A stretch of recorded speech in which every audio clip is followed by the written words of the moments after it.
Kita ketahui bahwa di Andalusia yaitu adalah sebuah peradaban Islam tegak di sana kira-kira 8 abad ya, dari sejak ditaklukkannya Hispania atau Andalusia ini. Kalau mungkin sekarang namanya ya, kalau Spanyol itu negara, kadang negara federasi ya. Kemudian sekarang Andalusia itu kalau di Spanyol itu jadi negara bagian dengan ibu kota negara di Sevilla. Kemudian selama 805 tahun itu, kira-kira 805 tahun itu memang ada dinamika yang panjang ya. Tahun 800 tahun itu bukan waktu yang sebentar ya, namun sebuah perjalanan panjang, sebuah peradaban di sana. Dari pertama kali Islam masuk di bumi Hispania ini oleh Tariq bin Ziyad ya, kemudian dibantu oleh Musa bin Nusair ya, dan kaum muslimin yang kemudian banyak hijrah ke sana untuk menyebarkan Islam, yaitu tahun 711 ya Masehi, sampai kemudian jatuhnya benar-benar kepemimpinan Islam di Andalusia, yaitu terakhir di Granada ya tahun 1492 Masehi. Nah, itu dinamika politik, pergantian kepemimpinan ya, intrik-intrik dan sebagainya itu pasti terjadi di sana. Nah, dengan 800 tahun ini pasti ya menyisakan, pasti mempunyai jejak-jejak keagungan peradaban Islam di sana, yang nantinya mungkin beberapa kita akan membahasnya ya, mengungkapkannya seperti itu. Karena memang kalau kita tidak banyak mendalami, mungkin banyak yang tidak tahu, dulu Spanyol itu ini ya negara yang mayoritas itu Muslim ya, sekarang dan sebagainya. Karena memang sejak tahun 1492 ya, sejak jatuhnya Granada di tangan kaum salib, yaitu Castilla, negara kerajaan Castilla dan Spanyol itu udah benar-benar dengan diterapkannya Inkuisisi, yang kemudian kaum muslimin di sana itu kalau dia tidak convert kepada Kristen atau Nasrani, maka dia ada dua pilihan ya, kemudian bertahan melawan, yang kemudian akhirnya syahid ya, banyak kaum muslimin yang berjihad, atau dia hijrah ya. Maka kebanyakan kaum muslimin Andalusia itu berhijrah ya, dari ke Afrika Utara ya, dari Maroko, Mesir ya. Kemudian ada juga yang sebagian itu di Istanbul ya, ditolong oleh Daulah Utsmaniyah pada saat itu. Nah, panjang ya sejarah di sana. Oke, yang pertama jejak ya pembangunan di Cordoba ya, ketika kaum muslimin menaklukkan Kurtuba atau Cordoba. Jadi ini sungai yang paling besar di Cordoba, yaitu Guadalquivir ya, Guadalete. Di masa pimpinan ya Umar bin Abdul Aziz ya, beliau membangun sebuah jembatan yang menjadi penghubung ya, yaitu kita sebut membangun jembatan Cordoba. Artinya kalau kita masuk kota Cordoba itu pasti melalui jembatan ini. Nah, maka jembatan ini memang jembatan yang vital ya. Panjangnya itu 400 meter ya, memang melintasi sungai yang besar juga. Kemudian lebarnya itu 40 meter ya, jadi sangat lebar sekali. Nah, kemudian arsiteknya yang membangun jembatan ini bernama Ibnu Malik Al-Khawlani ya, datangkan dari Syam ya, karena saat itu ibu kota kekhilafahan ya, penakluk Cordoba ini adalah Khilafah Umayyah ya, yang berpusat di Damaskus. Nah, saat itu memang ketika Islam menaklukkan Eropa, khususnya di Andalusia ya, khusus di ini ya, Hispania ini, Iberia, semenanjung Iberia, itu kondisi orang-orang Eropa itu benar-benar terbelakang.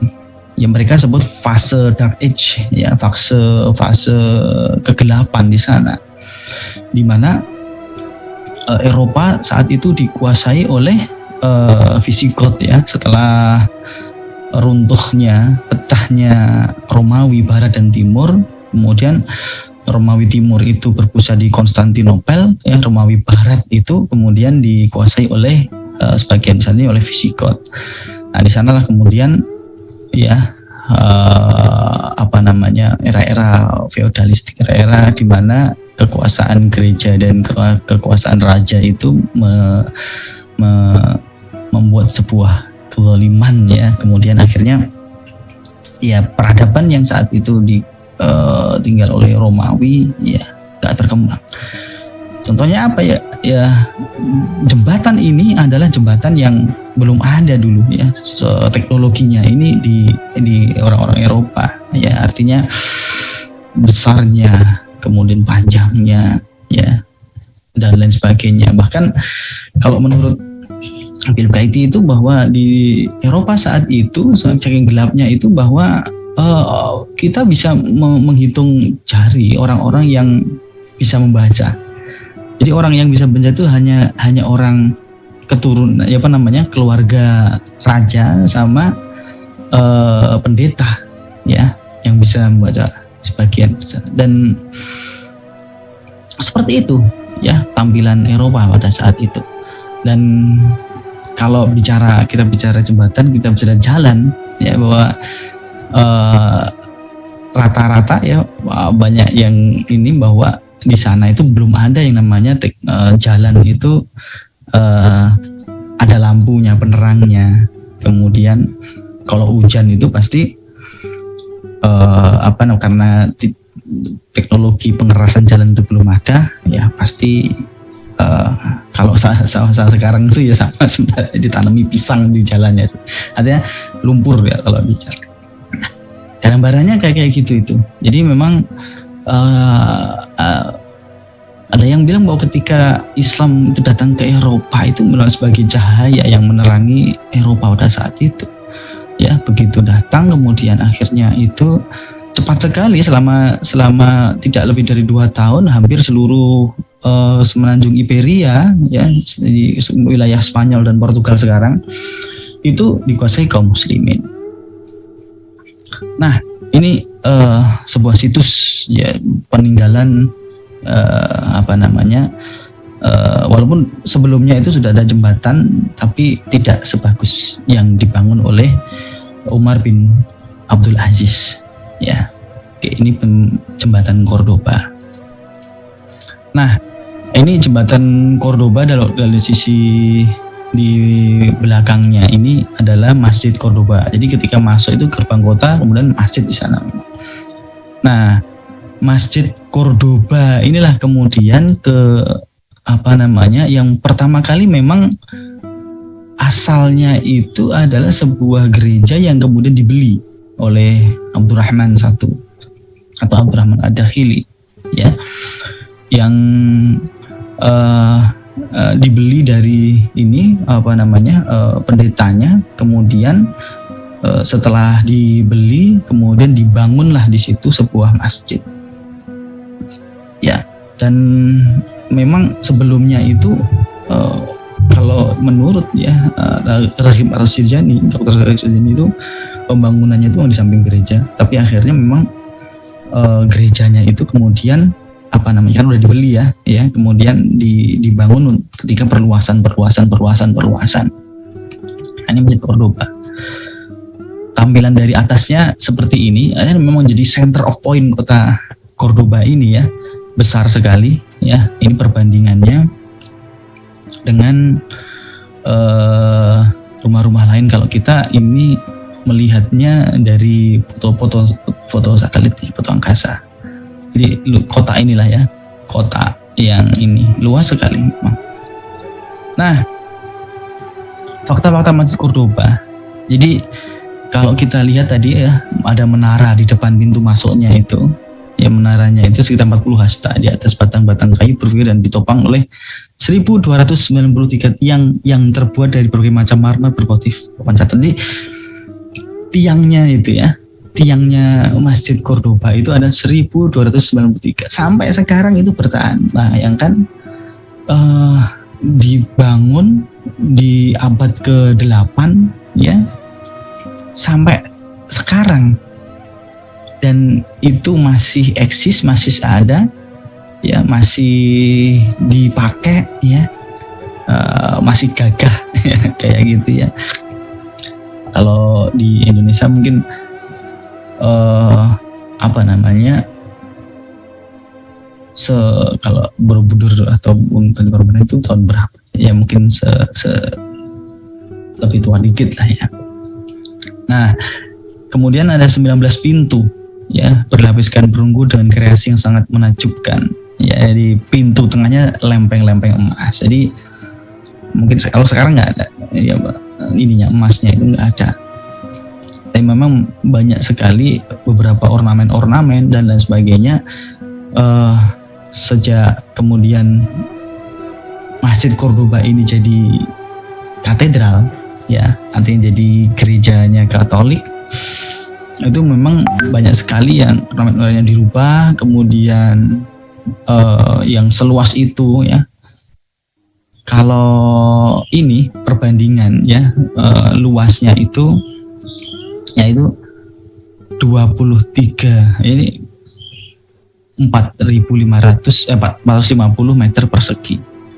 Nah, ini 175 meter kali 134 yang apa namanya, bisa menampung sekitar 10.000 jamaah ya, di posisi yang ini pembangunan terakhir ya. Karena memang Masjid Cordoba ini ada fase-fasenya, ada prosesnya pembangunan ya, dari pertama kali dibangun ya oleh Abdurrahman I sampai kemudian Abdurrahman III ya, itu berproses selama ya puluhan tahun ya. Dan kondisinya itu memang apa namanya, saat jaya-jayanya Andalusia dia abad 9, abad 10 ya, itu memang masjid yang paling luas, paling besar ya. Haramain itu kalah luas ya dengan Masjid Cordoba ini ya, di saat itu ya, di saat itu kalah luas ya, sangat luar biasa. Jadi bisa menampung menampung 10.000 jamaah itu di saat yang sama. Kota Paris ya, kota Paris itu penduduknya 10.000. Artinya apa? Seluruh penduduk kota Paris itu bisa ditampung ya di Masjid Cordoba ini. Berarti apa? Berarti penduduk Cordoba itu pasti lebih padat, lebih ramai ya, lebih maju lah ya saat itu, jadi pilar peradaban di Eropa. Nah, kemudian membayangkan bahwa kecanggihan Masjid Cordoba itu juga di akustik ruangannya. Jadi ketika di mimbarnya itu ya, tempat imam berada itu ada sebuah akustik ruangan yang dirancang khusus, sehingga ketika imam itu sholat ya, itu bisa terdengar di seluruh ruangan ya, seluruh ruangan yang luas itu tadi ada akustik ruangan. Tanpa, kalau sekarang teknologi pengeras ya suara itu, zaman saat itu tidak memerlukan, itu pun bisa terdengar di para makmumnya yang di penjuru-penjuru ruangan itu. Nah, itu ada ini ya, pola akustik ruangan yang memang dirancang khusus sehingga suara itu bisa mengalir ya, rata ke seluruh ruangan masjid.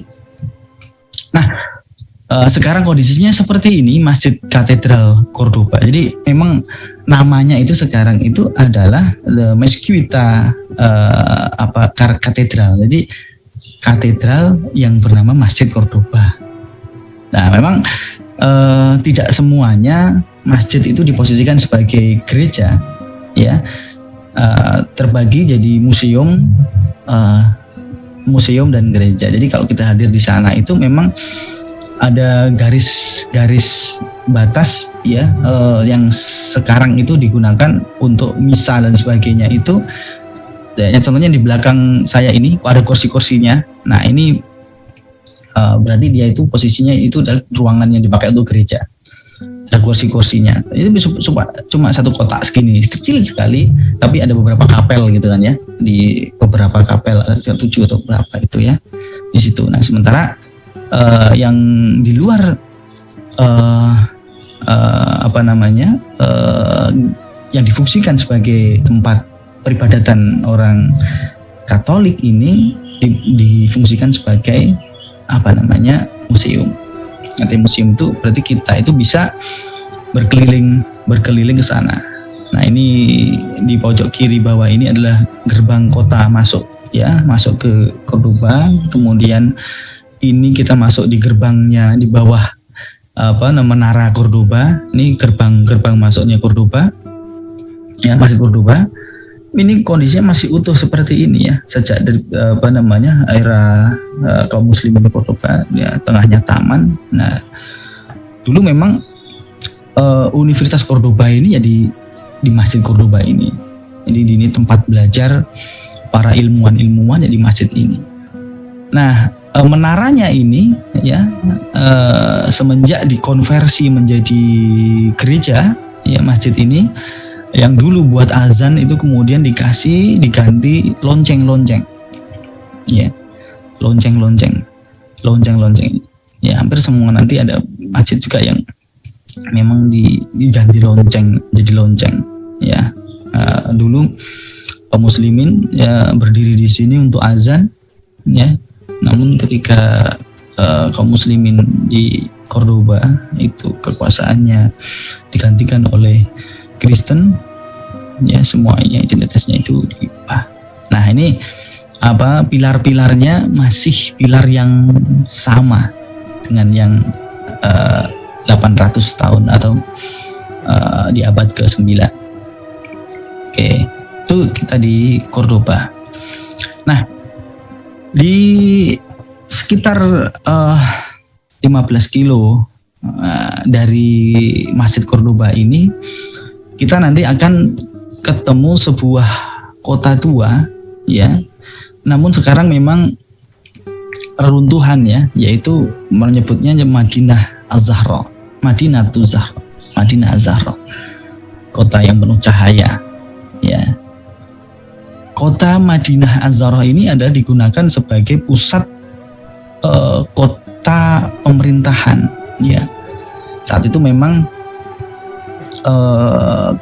Andalusia itu menjadi khalifah, ya, artinya khilafah karena Abdurrahman III itu mendeklarasikan dirinya sebagai khalifah ketika Abbasiyah, ya, itu masa lemah-lemahnya, dan kemudian ada Syiah, ya, yang menguasai Mesir, itu Fatimiyah. Nah, maka Andalusia, Ahlussunnah ini mendeklarasikan diri menjadi khalifah, yaitu Abdurrahman III. Nah, masa pembangunan ini selama 40 tahun kotanya, ya, sampai masa pemerintahan Khalifah Al-Hakam, ya, putranya, ya, yang terkenal, ya, Al-Hakam ini menjadi khalifah itu ketika masih belia, ya. Nah, nanti secara detailnya nanti bisa kita simak di kelas, ya. Nah, kota ini sekarang, ya, kalau luasnya itu sekitar 112 hektar, luas sekali, ya, lebih luas dari Alcazar yang di Alcazar yang di Cadiz atau Alcazar yang di Sevilla, ya. Teknologinya paling canggih pada saat itu. Jadi sebuah kota perpaduan penataannya, ya, di situ ada sekarang dibangun 10 ya bukan ya, nggak terlalu besar, tapi pamerannya ya, pameran teknologi kota Madinatul Azhar ini. Jadi bagaimana misalnya mereka mengatur, merancang masalah airnya saja. Jadi di kota ini itu sudah terpisah antara air masuk, ya artinya sumber air itu masuk ke kota ini, ke penduduk-penduduk, ke rumah-rumah, ya, dengan air comberannya. Jadi jalurnya itu sudah terpisah, ya, antara jalur masuk air untuk makan, minum, mandi, ya, kemudian di taman-taman, banyak sekali taman-tamannya, ya, yang saat itu di Eropa itu belum ada kota yang demikian kompleksnya, ditata pemerintahan, ini tempat pemerintahan, ini tempat pasar dan sebagainya itu. Kemudian air yang digunakan itu, bekasnya itu, kemudian air comberannya itu ada jalur tersendiri di bawah tanah. Nah, ini saat itu memang baru kota ini yang tertata sedemikian rapi, ya, dan canggihnya. Nah, namun ketika Cordoba jatuh, ya, di tangan Ferdinand III, ya, Raja Castilla, kota ini dihancurkan, ya, karena memang pusat pemerintahannya itu di sini, ya, ketika takluk ditaklukkan.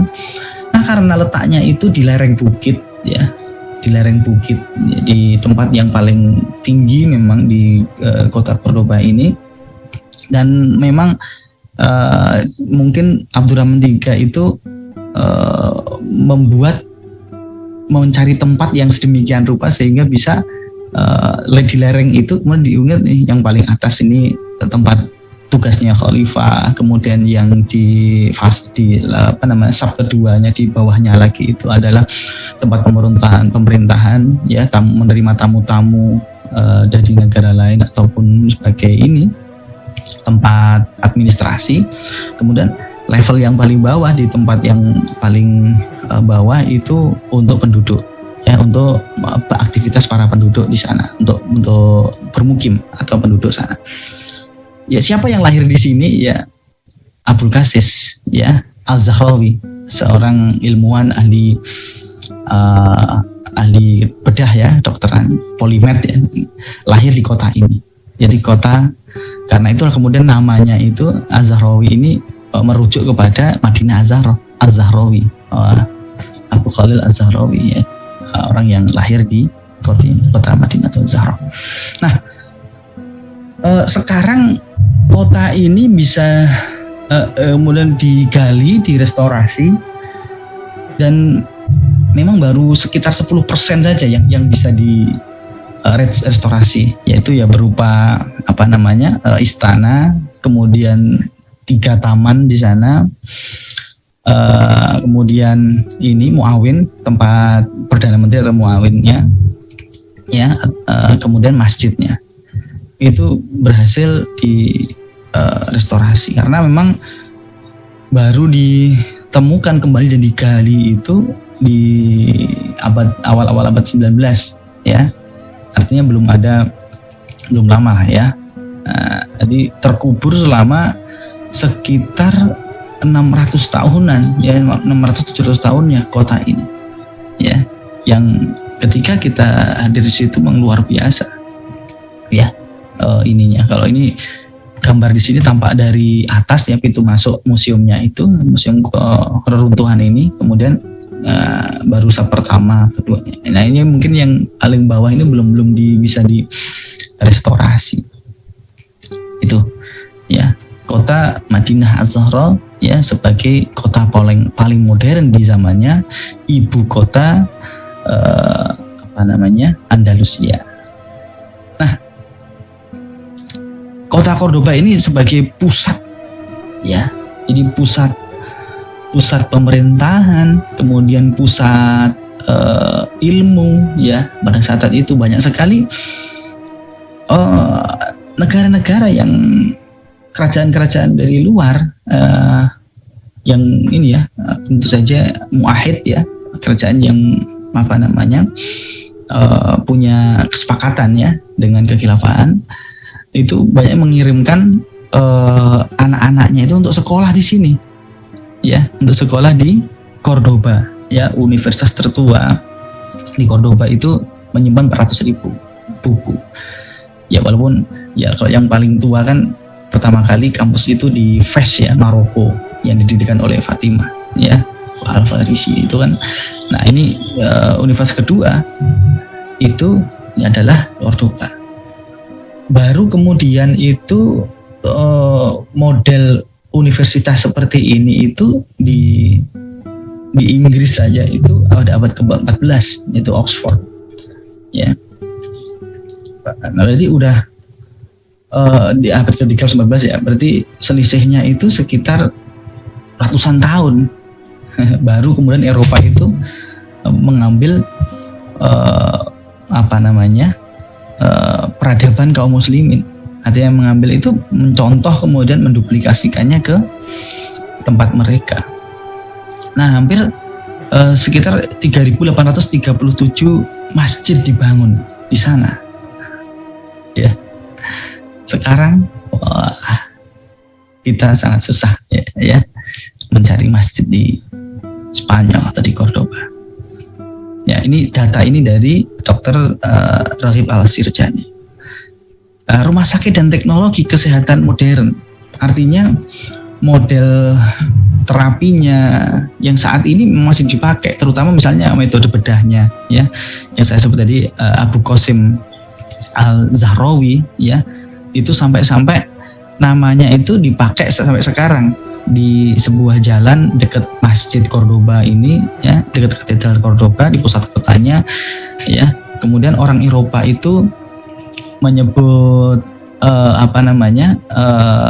Al-Zahrawi itu dengan Abul Qasis. Jadi itu ada jalan Abul Qasis, ya bukan jalan yang panjang sekali, tapi memang ini di kota tua, ya, belum ada jalan-jalan lebar. Ini kota-kotanya seperti ini, saya contohkan seperti ini jalan Abul Qasis, ya, yang diambil dari ilmuwan Muslim yaitu Abu Qasim Al-Zahrawi. Nah, ini contohnya di kitabnya beliau, ya, model-model setiap tempat ketika melakukan pembedahan itu menggunakan alat yang berbeda.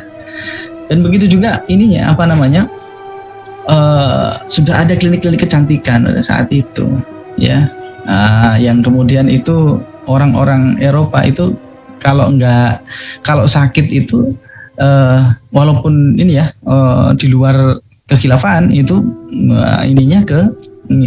opnamnya itu ya ke Cordoba. Bayangan, ya, kalau sekarang kita itu mungkin di Indonesia ini kalau nggak misalnya berobat di mana, di Singapura, berobat di mana, di Jerman, karena memang memiliki teknologi yang terkini. Pada saat itu di Cordoba itu yang mempunyai teknologi yang paling canggih, ya, dibanding dengan tempat-tempat yang lain. Nah, nah kemudian akhirnya Cordoba jatuh, ya, tahun 1236 itu. Ini detailnya seperti ini. Saya tidak akan ke situs lebih jauh karena kita ke jejak yang lain. Nah, yang berikutnya di kota lain, ya, kalau kita di Cordoba kemudian ke Sevilla, itu sekitar perjalanan 2 jam mungkin, ya. Ada sebuah masjid, ya, jejak, ya, sebuah masjid yang besar sekali juga. Yang masjid ini dibangun oleh masa Al-Muwahhidun berkuasa. Al-Muwahhidun itu sebuah ini, ya, dari Afrika, ya. Abu Yakub Yusuf ini memerintahkan membangun masjid agung baru di Sevilla ini pada tahun 1172, ya, ketika Al-Muwahhidun berkuasa di situ. Bagaimana kok bisa Al-Muwahhidun berkuasa di sini? Nah, nanti di situ pasti ada penjelasan yang panjang tentang sejarah di kepemimpinan di Andalusia seperti itu. Nah, Masjid Al-Muwahhidun ini dirancang oleh Ahmad bin Baso, ya. Nah, Baso ini saya kutip memang dari sumber di Baso itu siapa? Yang luasnya itu, ya, kita 15.000 meter persegi. Nah, uniknya, ya, kalau kita di Cordoba tadi menaranya itu mau disisakan jadi lonceng. Begitu juga Masjid Agung Sevilla ini, yang sekarang itu menjadi katedral gotik terbesar di dunia. Ya, ya. Menaranya itu namanya Giralda, dinamai Giralda. Nah, zaman dulu ketika Islam berkuasa di Sevilla, menara ini digunakan untuk lab astronomi, penelitian objek-objek bintang, ya. Yang karena memang tingginya itu sekitar 105 meter, ya. Itu tinggi juga pada saat itu, bangunan yang paling tinggi mungkin di zamannya juga. Nah, sekarang menara Giralda ini ditambahi lonceng, ya, untuk penanda bahwa sekarang sudah bukan masjid lagi, yaitu sekarang itu adalah katedral atau gereja Katolik. Nah, ini kalau tampak dari jauh, yang foto itu, yang sementara yang di sini itu tampak pintu masuknya, dari pintu masuk gereja ini. Luar biasa. Ya, kalau kita ke sana memang ya Allah, ya, dulu ini tempat untuk memujamu, ya. Sekarang berubah jadi gereja yang termasuk gereja yang paling luas. Nah, ini kota Sevilla. Kalau penyebut lidah Arab itu adalah Isbilia, kota Isbilia, kota yang sempat jadi ibu kota, ya, kaum muslimin saat itu. Nah, kemudian ya selain dua masjid besar di Cordoba sama masjid di Sevilla itu, dan juga banyak sekali masjid-masjid yang lain yang saat ini terkonversi menjadi gereja. Ya, ini saya khususkan seperti karena kalau nggak terkonversi jadi gereja, ya berarti jadi gedung lain, difungsikan lain atau dihancurkan. Ya, ketika masa-masa peralihan memang dari kekuasaan kaum muslimin ke kekuasaan Kristen. Ya. Nah, mungkin beberapa akan saya tampilkan di sini, saya berikan contohnya, ya. Masjid Babul Mardun, ya, sampai sekarang masih ada, ya. Secara 80-90% bangunannya itu ya masih seperti hal masjid yang dibangun kaum muslimin dahulu. Ini terletak di masjid ini terletak di Toledo, yaitu Toledo itu ibu kota Visigoth, ya. Jadi kota paling besar ketika Islam menaklukkan pertama kali di Spanyol itu adalah kota Toledo ini. Madrid itu belum, masih kampung, ya, pinggiran, ya. Toledo inilah pusat kotanya. Maka banyak juga peradaban yang kita temukan di Toledo ini, karena pertama kali pemerintahan sebelum pindah ke Cordoba, Sevilla itu pusat pemerintahannya itu kaum muslimin di Toledo ini. Ya, ini jatuh tahun 1085. Ya. Kota Toledo pertama kali jatuh, kalau jatuhnya itu bukan dari atas ke bawah gitu ya perjalanannya itu. Kalau kita peta Eropa itu Reconquista itu kan berjalan dari atas ke bawah. Kalau penaklukan muslim itu kan dari bawah ke atas. Kalau kita lihat petanya, ya, peta Spanyol.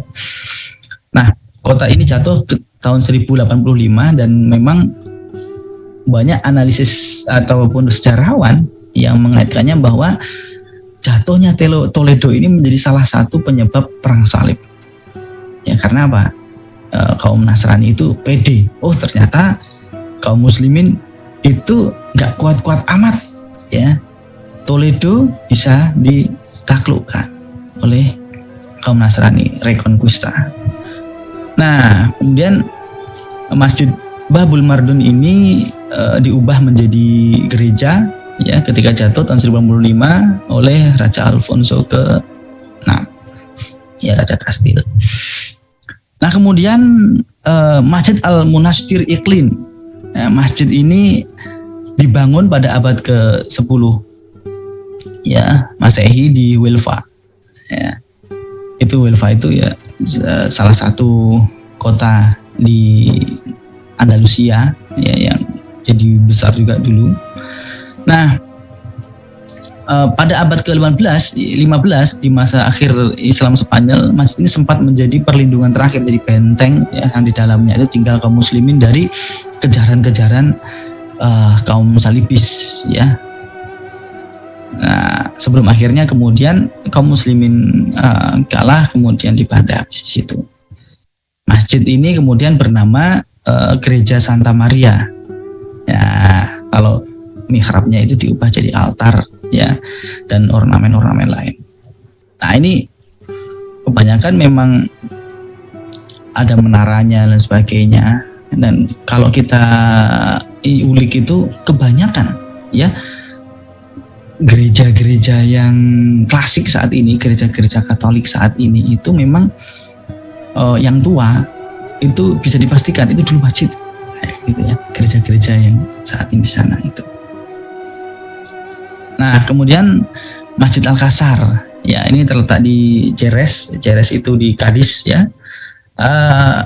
Masjid ini memang satu komplek dengan Istana Alcázar ya, dibangun pada abad 10 dan terdapat satu-satunya masjid yang tersisa di dalamnya itu dari 18 masjid yang pernah berdiri di kota Jerez ya, di kota Jereznya aja ya, itu 18 masjid yang sekarang satu-satunya pun berubah jadi gereja. Nah, ini berubah jadi gereja di tahun 1255 ya, 1255 ketika Raja Alfonso X ya itu memerintahkan Velvere untuk menaklukkan kota ini. Ya, seperti biasa ya, lonceng menaranya diubah jadi lonceng. Jadi lonceng-lonceng menara yang jadi arsitektur utama gereja Katolik saat ini itu memang dulunya asal mulanya itu ya meniru ex masjid. Kemudian Masjid Al-Muslimin ya terletak di kota Toledo di Spanyol. Nah, ini kalau sekarang di daerah memang kota padat dan gang sempit ya, gang sempit. Nah, ini mepet sekali dengan jalan, bahkan nggak ada parkirnya. Nah, sekarang jadi gereja ya pada tahun 1498 ketika emang Islam itu benar-benar habis di sana. Ya, kemudian Masjid Tortola ya terletak di Tarazona, Zaragoza. Zaragoza itu dekat Barcelona, kotanya paling atas ya, perbatasan dengan Perancis. Nah, ini dibangun memang abad-abad terakhir ketika Islam di sana kekuasaan terakhir, kemudian diubah menjadi gereja tahun 1526. Nah, masjidnya seperti ini sekarang. Di dalamnya, kalau ini foto dari luar, di dalamnya itu megah dan klasik gitu ya, luas ya. Sebenarnya ini luas di dalamnya. Kemudian Masjid Al-Dabaghin ini juga di Toledo juga ya, dibangun pada abad ke-8. Nah, setelah Reconquista ya, Toledo jatuh ke Kristen, diubah menjadi gereja. Nama sekarangnya itu adalah Gereja San Sebastian de Toledo. Ya, ini ada menaranya. Menara yang sekarang jadi menara lonceng. Nah, kemudian Masjid ya San Juan ini di kota Cordoba yang salah satu.